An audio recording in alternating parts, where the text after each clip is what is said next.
mudando um pouquinho de assunto, deixando angiologia ou angelologia, tanto faz, as duas palavras são aceitas, e vamos pensar um pouquinho em escatologia, que é a doutrina de acontecimentos futuros, não é?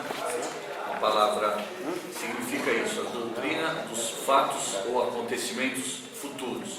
Pode pôr o próximo slide, por favor?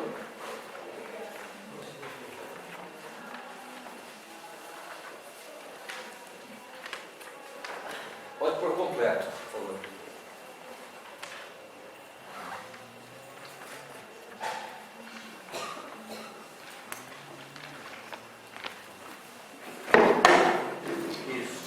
Pronto. Esse slide coloca diante dos nossos olhos aí um panorama bíblico da história, né? Desde a eternidade passada até a eternidade futura. Para nós, esses termos eternidade passada e futura são usados para diferenciar aquilo que já passou daquilo que virá pela frente.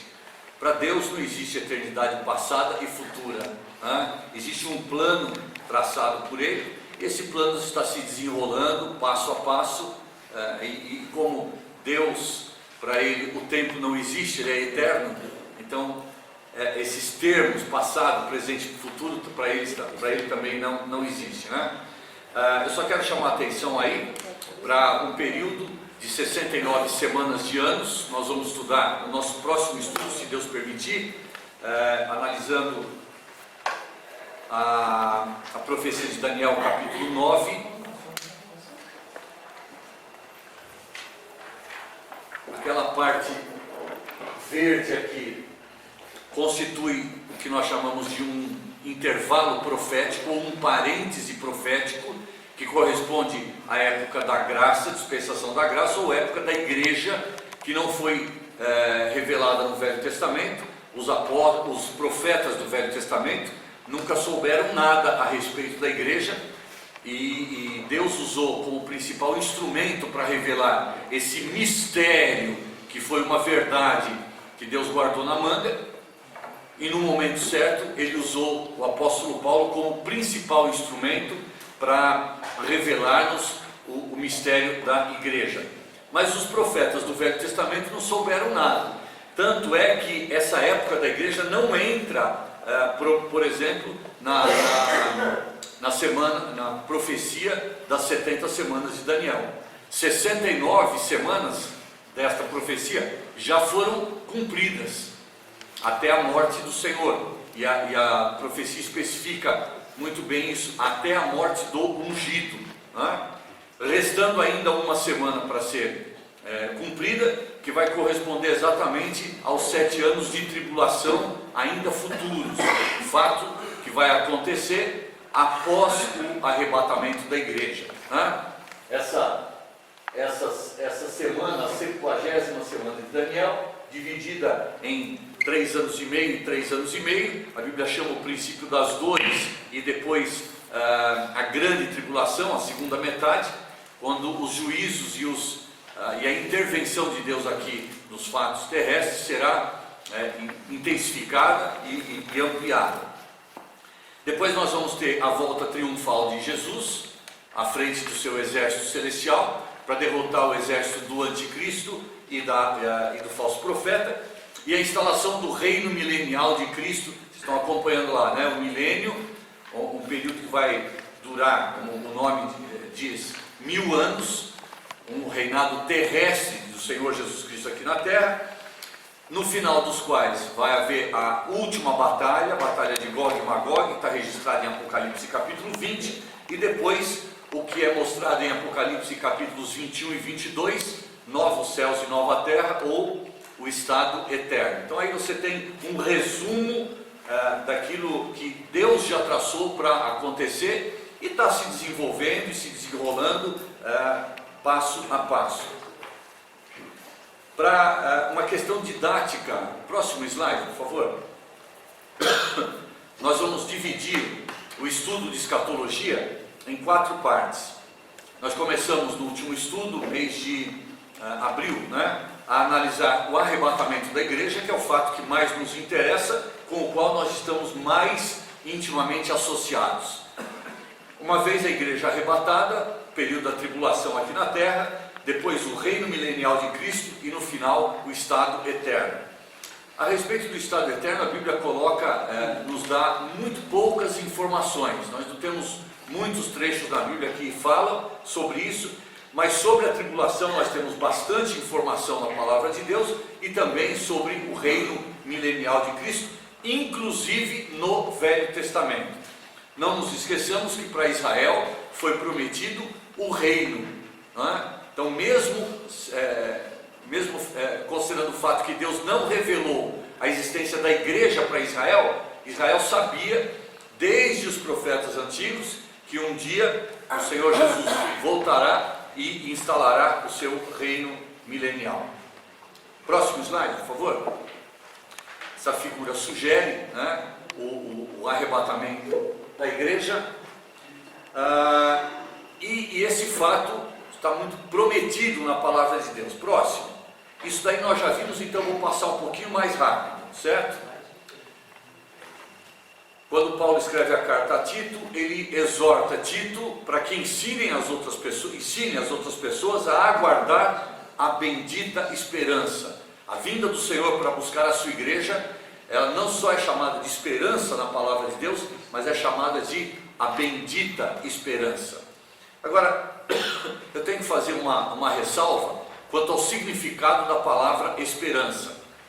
No nosso dia a dia, quando nós usamos essa palavra, ela se refere a um fato que nós aguardamos ansiosamente que aconteça, mas nós não temos certeza se ele acontecerá ou não. Não é? Quando alguém diz, eu tenho esperança que meu time vai ser campeão esse ano, é um desejo dele. Como torcedor, ele quer que o seu time se sagre campeão daquele torneio, mas ele não pode afirmar com certeza que isso vai acontecer, não é? Quando a palavra de Deus usa a palavra esperança, ela é usada com outro significado. Não há a incerteza quanto à realização, há a incerteza quanto ao fator tempo, cronologia. Quando é que será? Isso nós não sabemos, mas que vai acontecer, vai. Então a esperança do cristão não é, eu gostaria simplesmente que Cristo viesse me buscar. Não. A esperança do cristão é, ele vem, eu só não sei quando. Por isso é que eu tenho que estar todos os dias de malas prontas, porque pode ser agora, pode ser daqui meia hora, pode ser a semana que vem ou o mês que vem, mas que ele vem, vem. A Bíblia afirma isso categoricamente. O escritor da carta aos Hebreus diz: Cristo, na primeira vez que veio para resolver o problema dos nossos pecados. Mas na segunda vez, quando ele vier para buscar a sua igreja, agora ele não vem mais para resolver o problema dos pecados, porque isso já foi resolvido de uma vez para sempre lá na cruz do Calvário.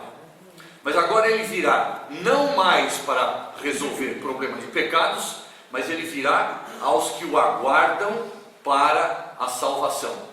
E apesar de nós já termos a certeza da nossa salvação, há um fator futuro ainda, a consumação da salvação, que é um fato futuro. Na verdade, a nossa salvação vai se consumar quando o Senhor Jesus vier nos buscar. Em Romanos capítulo 8 diz que a criação aguarda a redenção do corpo. Nosso espírito já foi resgatado pelo Senhor. Nossa alma está sendo resgatada a cada dia, e isso é um processo que a Bíblia chama de a santificação. Mas o fator futuro ainda da nossa salvação, que se dará exatamente no dia do nosso arrebatamento, e é esse que o versículo se refere, é a redenção do nosso corpo. E aí, espírito, alma e corpo, os três resgatados, nós subiremos transformados, encontraremos com o Senhor nos ares e de lá seremos levados para a casa do Pai. Essa será então a segunda vinda do Senhor. Próximo slide, por favor. Aliás, quem prometeu vir foi o próprio Senhor, quando ele disse: voltarei e vos receberei para mim mesmo. são mero recurso ilusório para os discípulos, ou para contentar momentaneamente os seus discípulos. São a promessa do Deus que não pode mentir. Ele disse: voltarei, e a nossa esperança está baseada na promessa que ele fez. Ele não apenas disse a verdade, é verdade, ele também disse a verdade, mas é mais do que isso. Ele é a verdade. Isso faz parte do seu caráter intrínseco, que não pode ser modificado. Então, nós cremos na promessa porque ela é uma promessa verdadeira. Não é uma promessa de um político em época de campanha e depois, quando é eleito, simplesmente esquece as promessas feitas em época de campanha. É uma promessa do nosso Senhor pouco tempo antes de ser levado à cruz e antes de ser assunto ao céu. Ele prometeu, antes mesmo de ir para o Pai, ele prometeu: voltarei e vos receberei para mim mesmo, para que onde eu estou estejais vós também. Com esses versículos, então, nós introduzimos o assunto, a volta de Cristo para buscar a sua igreja, ou o arrebatamento. Próximo slide, por favor. Pode pôr completo. O ministério escrito de Paulo foi um ministério que durou aproximadamente 13 anos. Foi aproximadamente 13, 14 anos. Do ano 52 da era cristã até o ano 65, 66 da era cristã. Mas o apóstolo Paulo não escreveu as 13 cartas, como nós as encontramos na Bíblia, de uma vez só. Elas foram escritas ao longo desses 13 anos. E elas foram escritas em blocos, segundo o Espírito Santo lhe orientava e o inspirava a escrever. O primeiro bloco das cartas que foram escritas por Paulo foram as duas cartas aos Tessalonicenses, escritas por volta do ano 52 e 53 da era cristã. Essas epístolas são classificadas como epístolas escatológicas. A primeira carta de Paulo aos Tessalonicenses fala da vinda de Cristo para buscar a sua igreja, o arrebatamento, e a segunda carta fala da vinda de Cristo para reinar logo após a manifestação do anticristo. Entre os anos 55 e 60 foram escritas as cartas que explicam o Evangelho. O que é o Evangelho? Especialmente Gálatas e Romanos, epístolas que tratam da teoria ou da doutrina do Evangelho, e 1ª e 2ª aos Coríntios, que tratam da prática do Evangelho. Porque Evangelho não é um acúmulo de conhecimento na mente, mas é teoria e prática, as duas coisas andando juntas. Isto é cristianismo. Não é? Entre os anos 60 e 65 da era cristã, o apóstolo Paulo escreveu as chamadas epístolas da prisão, ou epístolas cristocêntricas, ou também chamadas epístolas da igreja, porque elas nos mostram exatamente isso, né? Como se formam as igrejas, na verdade a igreja de Cristo, o corpo dele, nas suas manifestações locais também, cada igreja local, e o relacionamento entre os cristãos nestas igrejas locais. Fala-se muito nestas cartas também do uso dos dons espirituais para a edificação do corpo de Cristo. E finalmente o Espírito Santo orientou o apóstolo Paulo a terminar o seu ministério escrito, escrevendo as epístolas chamadas pastorais. Cuidado, porque essa classificação é uma classificação apenas didática, né?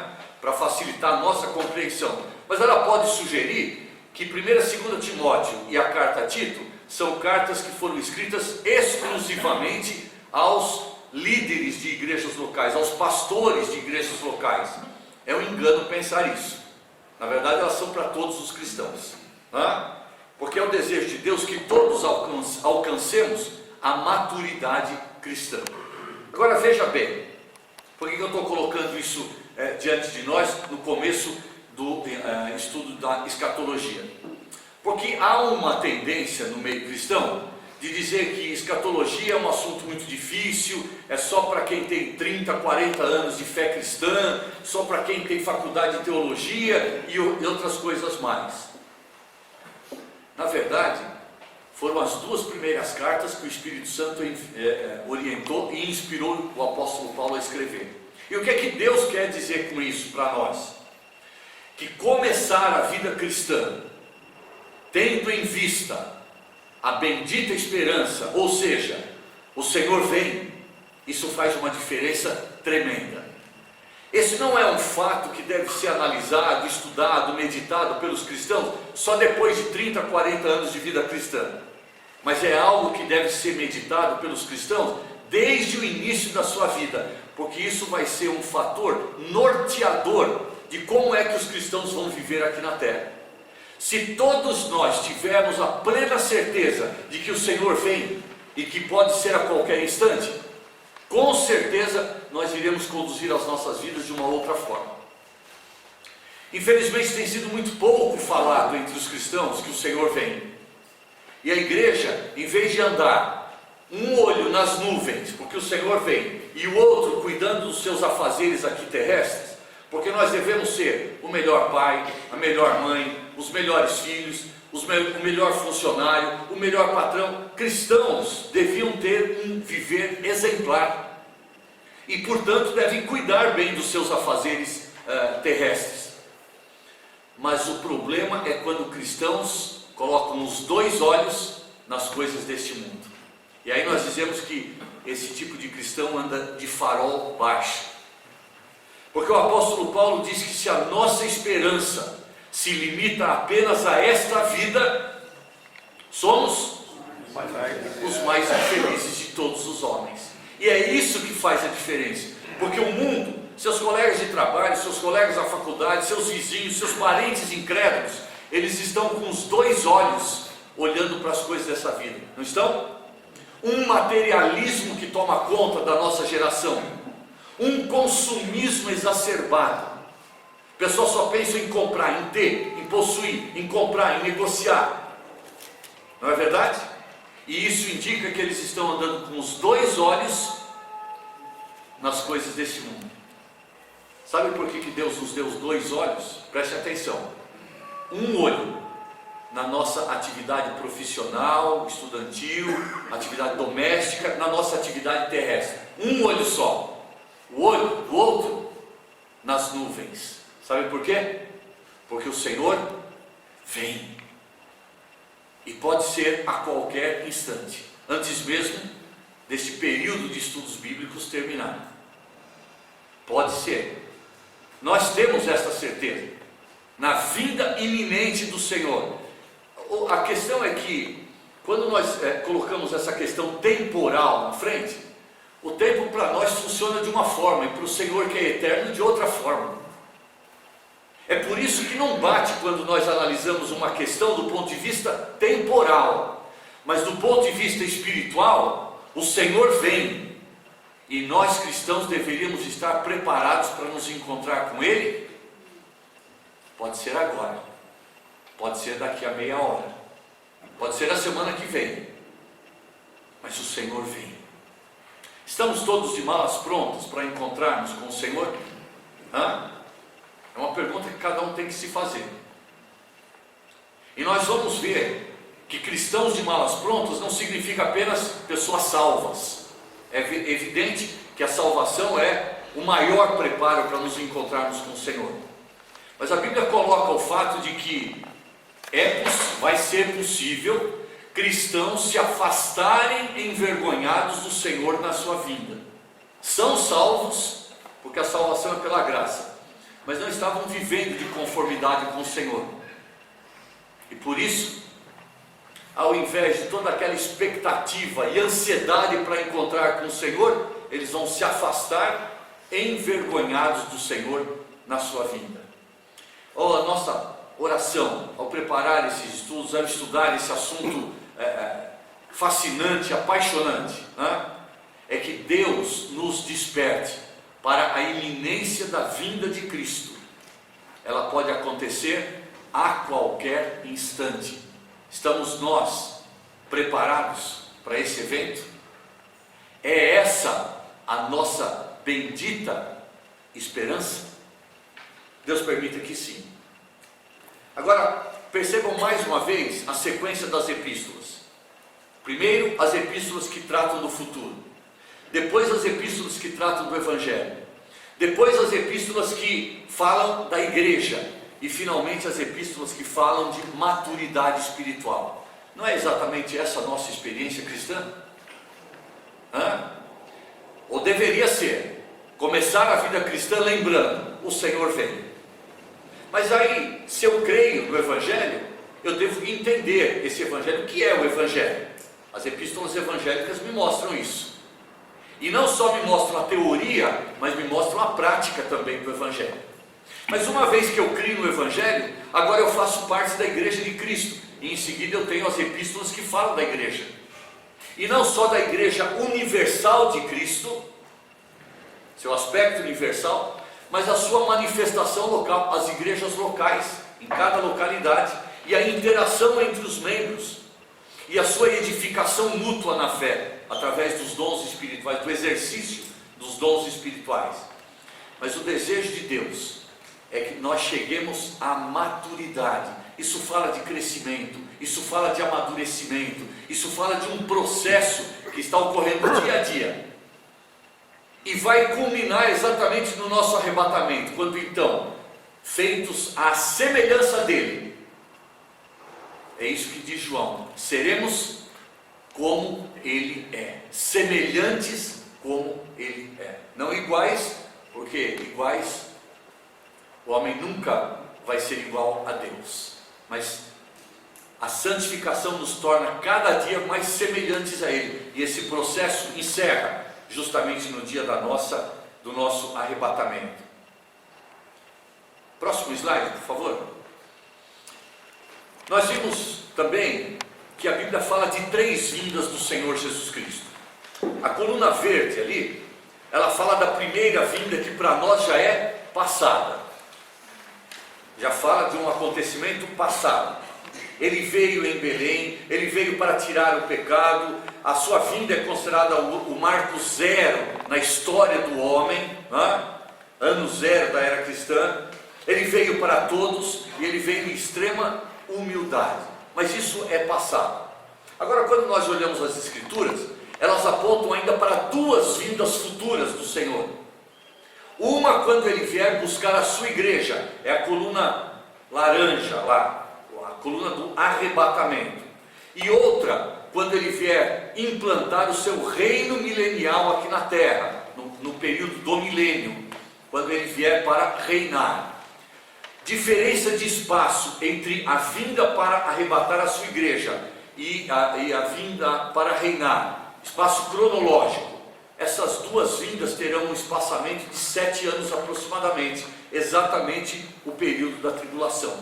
Então, o arrebatamento vai se dar antes de começar a tribulação, e a vinda do Senhor para reinar exatamente no final dos 7 anos de tribulação, quando ele vier instalar o seu reino milenial. Nós vamos analisar depois as diferenças entre essas 2 vindas de forma mais detalhada. Aliás, nós já fizemos isso. Agora deixe-me só colocar uma questão pedagógica. Alguém pode falar assim, mas a Bíblia nunca li de 3 vindas do Senhor. De fato, a Bíblia não diz terceira vinda.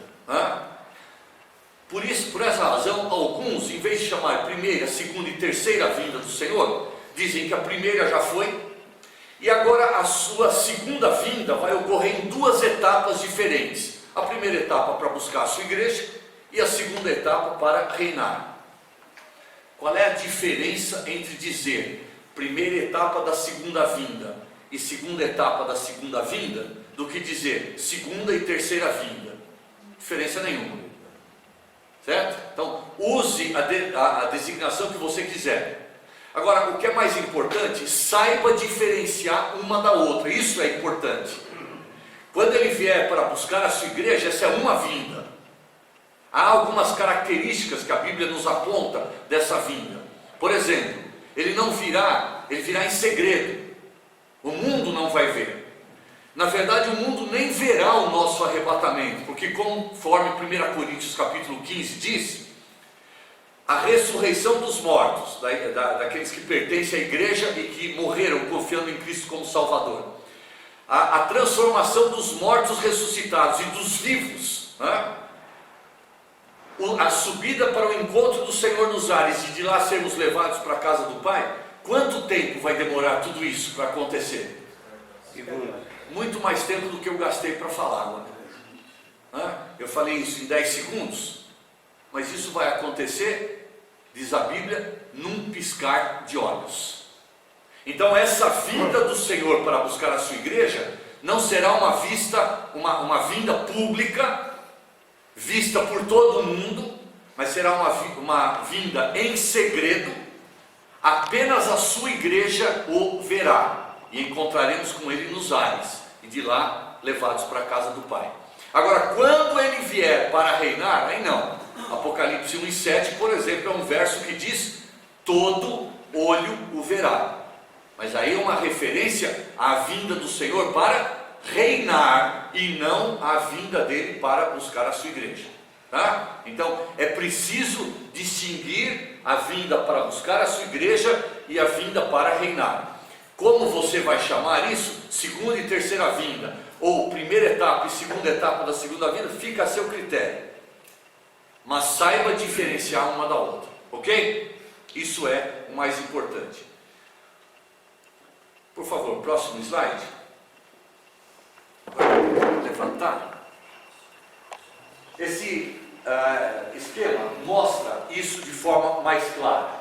Nós estamos vivendo aqui os últimos dias da época da igreja, aguardando a vinda do Senhor para nos levar para a casa do Pai, o céu. Nós vamos tratar isso, Deus permitindo, ainda hoje. Pelo menos um desses acontecimentos nós gostaríamos de tratar. Lá no céu vai haver dois acontecimentos que estão intimamente associados conosco, dos quais nós vamos tomar parte.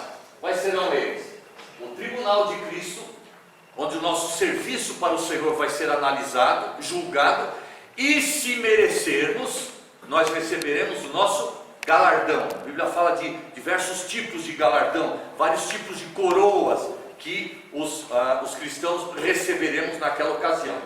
E em seguida, depois do tribunal de Cristo, e depois da igreja devidamente adornada, enfeitada com os galardões, nós passaremos pelas bodas do Cordeiro, que será o casamento do noivo celestial com a noiva, por enquanto terrestre, naquele dia, noiva celestial já, da qual nós fazemos parte, a sua igreja.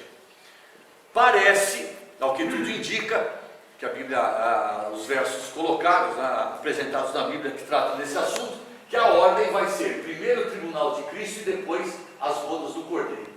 Esse tempo todo que a igreja vai estar lá no céu, será um tempo de aproximadamente 7 anos, talvez um pouquinho mais. Lá no céu, festa de casamento. Lá no céu, alegria pelo galardão. Lá no céu, a certeza da consumação da nossa salvação. E aqui na terra, 7 anos de tribulação. Um tempo quando Deus estará descarregando o seu juízo, o seu castigo sobre aqueles que ouviram o Evangelho e rejeitaram o Senhor Jesus Cristo. A sua ira cairá sobre os habitantes daqui da terra, merecida e justamente. Eles ouviram e rejeitaram, então merecem o castigo. Esse tempo de tribulação está representado aqui. A igreja lá no céu, a tribulação aqui na terra. Esse período dividido em 3 anos e meio e 3 anos e meio, totalizando então 7 anos, que corresponde à 70ª semana da profecia de Daniel, capítulo 9. Ou seja, 69 semanas dessas já foram cumpridas. Está faltando uma semana. Mas nós vamos ver, Deus permitindo, vai ser o nosso próximo estudo. Eu quero tratar hoje do arrebatamento e o próximo estudo, a tribulação. Nós vamos ver que essas semanas de anos não são semanas de, que as 70 semanas não são semanas de dias, como nós estamos acostumados a usar a palavra semana, mas são semanas de anos. Na verdade, a palavra no hebraico não é semana, a palavra é heptade, que é um grupo de 7 elementos iguais. Pode ser aplicado isso a uma semana de dias, uma heptade de dias, pode ser heptade de anos. E nós vamos ver que no contexto ali, a palavra que foi traduzida em português como semana, que no hebraico é heptade, é uma semana de anos e não de dias, certo? 69 dessas semanas passadas já cumpridas. Está faltando uma semana de anos, que vai ser exatamente o período da tribulação. Quando é que essa tribulação termina? Com a volta do Senhor em glória, aí sim, visto por todos os habitantes da terra, para implantar o seu reino milenial. Então, aqui tem a volta de Cristo para buscar a sua igreja, começo da tribulação. Aqui tem a volta de Cristo para instalar o seu reino milenial, no final da tribulação. Entre uma e outra, um período de 7 anos aqui na terra. É interessante que lá no céu, esse período não é medido, esse período de tempo não é medido. Porque lá no céu não existe tempo. Lá no céu existe um plano previamente traçado por Deus. Tempo, relógio, calendário, folhinha, é para quem está aqui na terra. Irmão, ia falar? Nesse período de tribulação haverá pregação do Evangelho? Perfeitamente. Haverá conversões. E não só pregação, mas a Bíblia fala de pessoas que serão salvas, né? Depois nós vamos tratar disso com mais detalhes, mas a Bíblia fala dos 144 mil judeus que serão os pregadores do Evangelho. A Bíblia fala de 2 testemunhas ali em Apocalipse capítulo 11, que estarão em Jerusalém testemunhando do Evangelho do Reino. E a Bíblia fala que no segundo período da tribulação, quando o sofrimento aqui na terra será muito maior, muito mais intenso, por causa do juízo de Deus aumentando, será muito difícil a pregação do Evangelho. O irmão Jairo leu um verso hoje, em Apocalipse 14, de um anjo voando no céu, pregando o Evangelho eterno. Então, quando aqui na terra não houver a possibilidade de pregadores anunciando o reino, Deus vai ter um anjo evangelizando lá no céu e pregando aos habitantes da terra. Mas vai haver a pregação do Evangelho. E Apocalipse capítulo 7, João viu uma grande multidão de todas as tribos, línguas, povos e raças que vieram da tribulação e lavaram as suas vestiduras no sangue de Cristo. Portanto, salvos durante o período da tribulação. Essa subida do arrebatamento, onde vamos encontrar com o Senhor nos ares, os crentes que caem na terra vão ver, vão testemunhar isso? Eles vão ver? Eles vão ver o mundo que não creu, vai testemunhar o arrebatamento. O testemunho vai ser feito da seguinte forma: como este fato vai ser num piscar de olhos, então o mundo não verá a igreja subindo. Mas, se alguém, por exemplo, mora numa casa, vamos supor que o arrebatamento se dê no domingo, aí, segunda-feira, seu vizinho olha lá, o carro está na garagem. Esse meu vizinho hoje deve estar doente, não foi trabalhar. Na terça-feira ele olha lá, o carro na garagem. Na quarta-feira, o carro na garagem. O que aconteceu com o meu vizinho? Bom, se fosse lá no interior, não ia demorar até quarta-feira, porque lá no interior a gente conversa mais com os vizinhos, e se relaciona mais. Aqui em São Paulo vocês vivem numa grande cidade e ao mesmo tempo existe um grande isolamento, até por questões de segurança também, não dá para conversar com o vizinho muito, porque a gente nem sabe quem é o vizinho às vezes, Mas o que vai acontecer? Depois de um certo tempo, o vizinho vai perceber: não tem movimento, não tem barulho, não acontece nada na casa do meu vizinho aí. O que aconteceu? Vai bater lá, vai chamar a polícia, vão arrombar a casa. Está tudo arrumadinho lá. Mas fora os acidentes e números que haverá.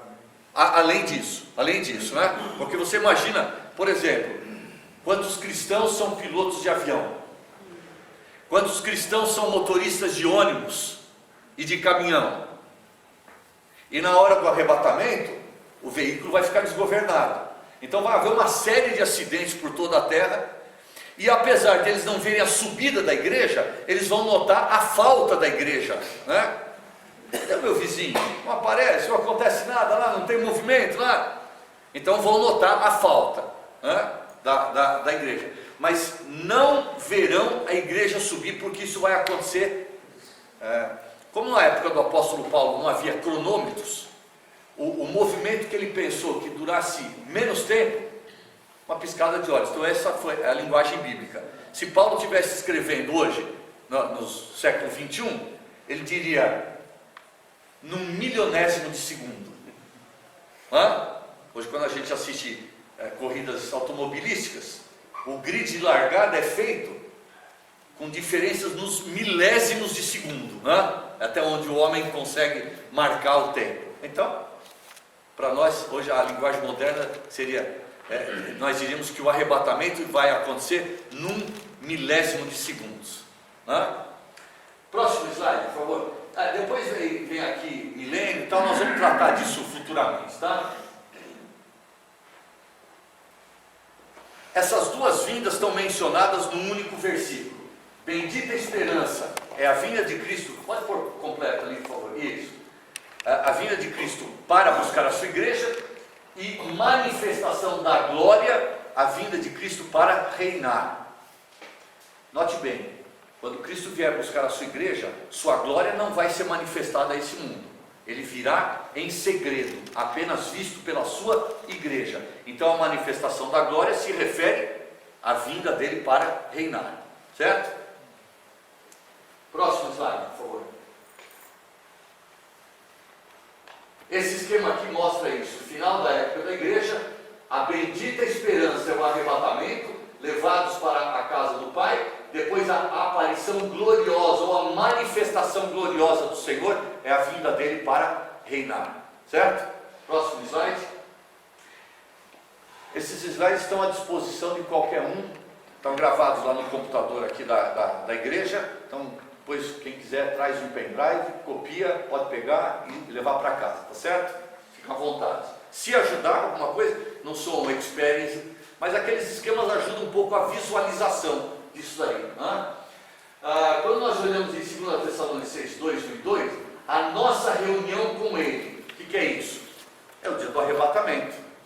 Mas o dia do Senhor, que é uma expressão que aparece muito nos livros proféticos, Isaías, Joel, falam muito Ezequiel, o dia do Senhor, aí não é o arrebatamento da igreja.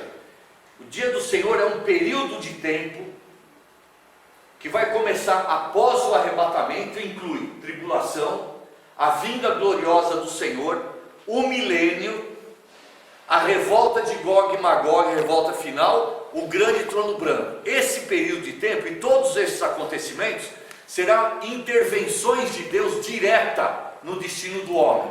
Então esse período de tempo é chamado na Bíblia o dia de Jeová, o dia do Senhor, certo?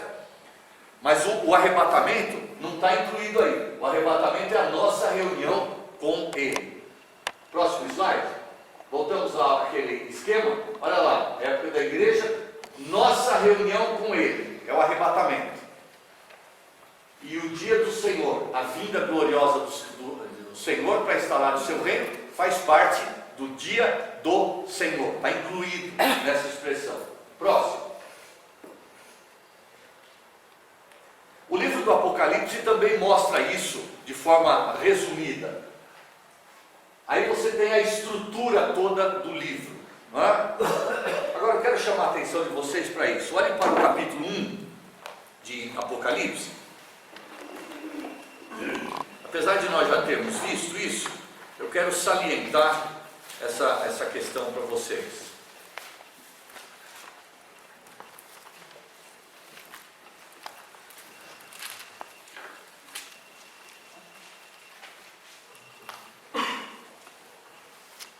Apocalipse capítulo 1, versículo 19. João recebeu uma ordem do Senhor: escreve, pois, as coisas que viste, e as que são, e as que hão de acontecer depois destas. Esse versículo é a chave do livro. Ele divide o livro do Apocalipse em 3 sessões. Primeira sessão, capítulo 1, o que João viu. O que João viu? O que está aparecendo no capítulo 1? Uma visão do Senhor glorificado. Capítulos 2 e 3, as coisas que são. que nós encontramos nos capítulos 2 e 3 de Apocalipse? As 7 cartas endereçadas às igrejas. Mas podemos dizer, endereçadas à igreja. Então, o que são as coisas que são? A época da igreja, a dispensação da graça. E terceiro lugar, escreve as coisas que hão de acontecer depois destas. Agora olhem para o capítulo 4.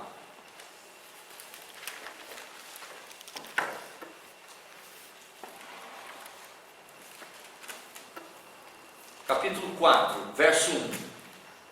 Depois destas coisas. Que coisas estão representadas nos capítulos 2 e 3? A época da igreja.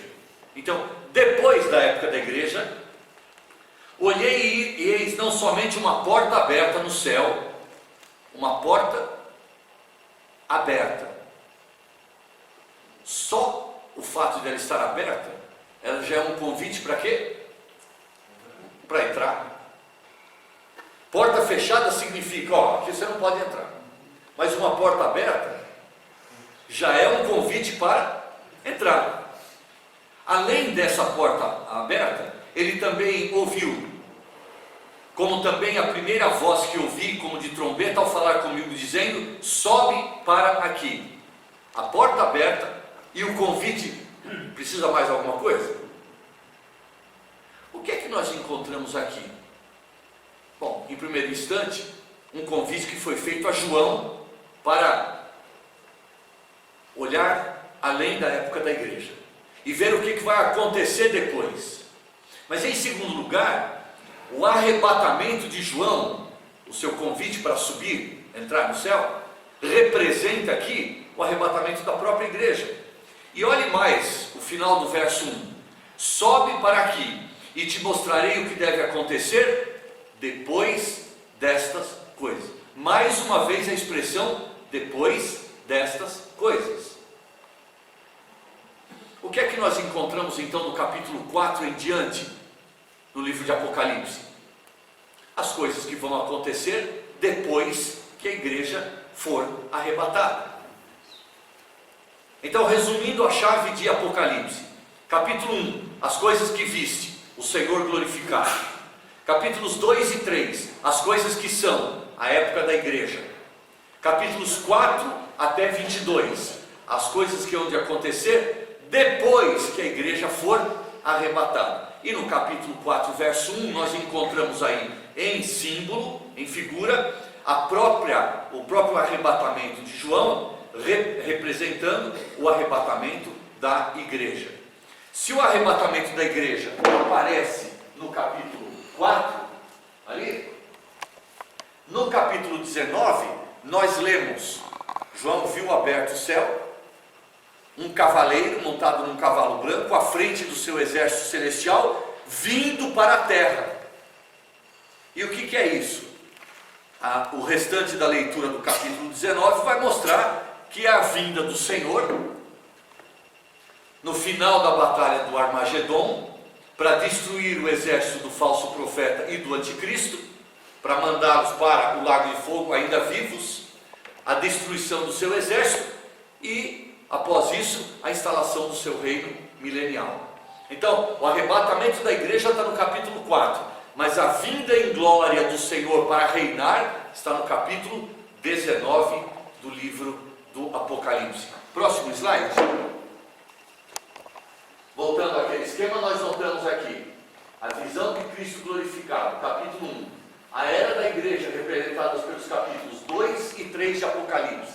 Capítulo 4, o arrebatamento. E os capítulos 4 e 5, João vê, no capítulo 4, aquele que está sentado no trono, portanto a visão é celestial. E o único, capítulo 5, que foi achado digno de abrir o livro dos selos, o Cordeiro.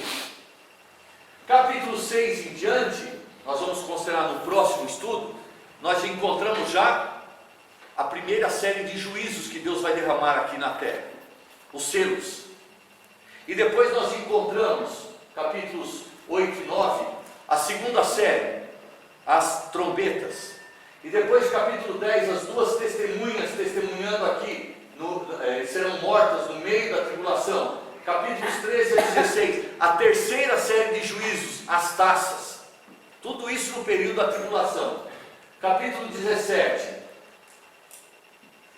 e 18, nós vemos a destruição da grande Babilônia. Vamos ver o que é essa Babilônia. No capítulo 17 é o aspecto religioso dela, e no capítulo 18 o aspecto comercial dessa igreja apóstata. Depois do capítulo 20 nós encontramos a instalação do reino milenial, e capítulos 21, a nova Jerusalém e novos céus e nova terra.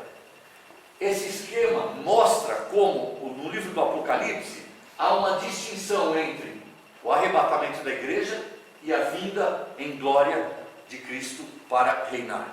Ok? Então, resumindo a ideia, quantas vindas no total a Bíblia fala de Cristo a essa terra? 3. Uma passada, 2 futuras. Como nós vamos chamá-las, fica a seu critério. Mas saiba que uma dessas vindas é para buscar a sua igreja, e a outra vinda vai ser para reinar. Ok? Bem, bom, deu o nosso horário, vamos tomar um cafezinho e depois a gente volta para tratar um pouco mais disso daí.